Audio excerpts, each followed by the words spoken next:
Capsule numéro 4. Alors voici le moment tant attendu, le dévoilement de la plus grande innovation dans ce dossier-là pour l'année en cours. C'est la première chose dont j'ai entendu parler lorsque j'ai repris le dossier. On m'a fait part de la difficulté d'indiquer les informations des participants, donc la liste des codes postaux.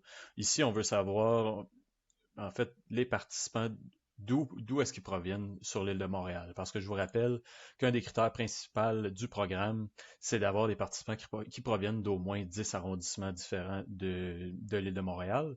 Donc ici, vous voyez là, le total qui vient se comptabiliser. Cette année, on vous a rendu ça le plus simple possible. Donc, si je vous donne un exemple ici, j'indique le code postal d'Altergo, H3J 2B4 et vous voyez que rien ne se passe. Pourquoi? H3J 2B4 et voilà. C'est parce que on a un système qui vient valider le code postal et c'est bien important d'utiliser la façon classique, là, si on veut, de l'écrire. Donc, les lettres en majuscule, bien important, avec un espace au centre. La machine va reconnaître le code postal et indiquer l'arrondissement directement. Je vais vous donner un autre exemple. Là, si j'en essaye un d'un autre arrondissement, vous allez voir ici que le système reconnaît que c'est un code postal qui vient d'Annecy-Cartierville.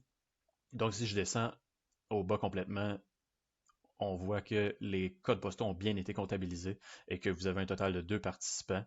Un participant provenant d'Annecy-Cartierville, un participant provenant du sud-ouest.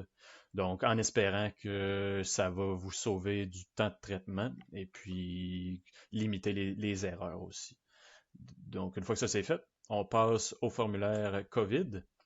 Formulaire COVID, c'est bien simple. L'idée en arrière de ça, c'est de comprendre un peu plus la réalité des organismes là, suite à ce qui s'est passé dans les dernières années.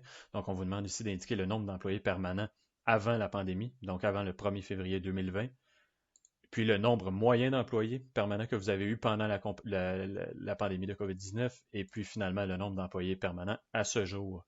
En fait, on espère récolter des statistiques de tous les organismes demandeurs pour voir une progression de la situation. Est-ce que les choses reviennent tranquillement à la normale ou est-ce qu'on est encore un peu en arrière là, puis on tire de la patte pour puis après ça, voir à prendre les mesures nécessaires. Ensuite, description des impacts. Donc, décrivez les impacts de la COVID-19 sur les finances de l'organisation, les stratégies que vous avez utilisées pour réduire les impacts. Ensuite, les impacts sur les activités de loisirs, les stratégies que vous avez utilisées pour réduire les impacts sur les activités.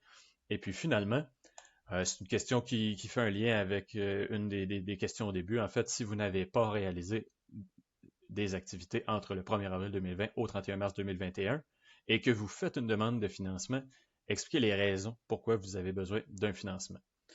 Puis finalement, des informations sur la relance des activités, comment vous anticipez la relance des activités dans un avenir proche ou à moyen terme.